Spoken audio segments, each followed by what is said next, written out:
मेरो तरकारी बारीहरू यस्तो छ यो पालि। लेमन ग्रास यहाँ लपेनियो फलिरहेको छ। लप्सीको बोट पनि आएको छ अकबरे। यहाँ चाहिँ फर्सीको मुन्टाहरू लगलग गरेर आउँदैछ। यहाँ चाहिँ छ काँक्रोको बोट। काँक्रोहरू यसरी फलिरहेको छ। यो चाहिँ अमेरिकन काँक्रो हो, पिकल काँक्रो भन्छ यहाँ चाहिँ, पिकल खाने खालको। यो यहाँ कुरिलोको बोट छ। यो तिती करेलाको बोट भइहाल्यो। यहाँ चाहिँ खोर्सानीहरू, पोखराहरू, तितेबी आउँदैछ। यहाँ चाहिँ खोर्सानी बोटली राम्रो सप्रेको छ, फुल फुल्न थालिसक्यो। यता छ मेरो सिमीहरू फल्दैछ। यहाँ बोडी छ, यसरी बाँधिएर बार बनाइदिएको। यहाँ चाहिँ आजै कर्कल्लो टिपियो। भन्टाहरू पनि फलिरहेछ, अलिकति भन्टा नि टिपिसक्यो।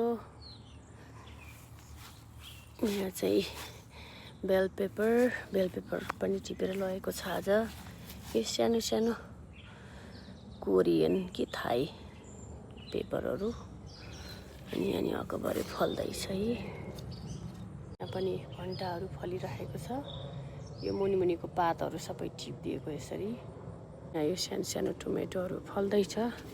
यस्तोसँग झाँगेर यसलाई यसरी बाँधिदिएको छ।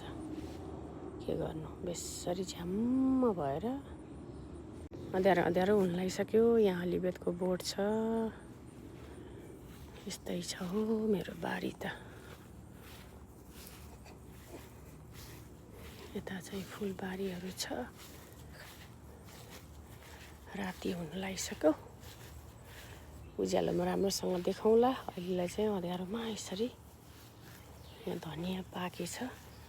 अस्ति नै धनियाँ छरिदिएको थियो, धनियाँ सबै पाकिरहेछ। यहाँ फुलहरू छ,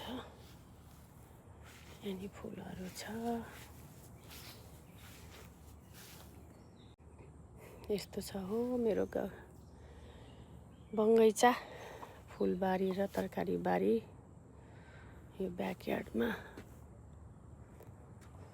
शीतल भएछ अहिले त, रमाइलो भ्यू देखेको।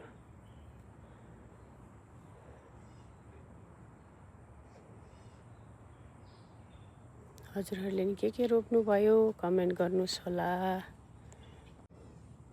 फुलहरू फुलिरहेको छ यसरी।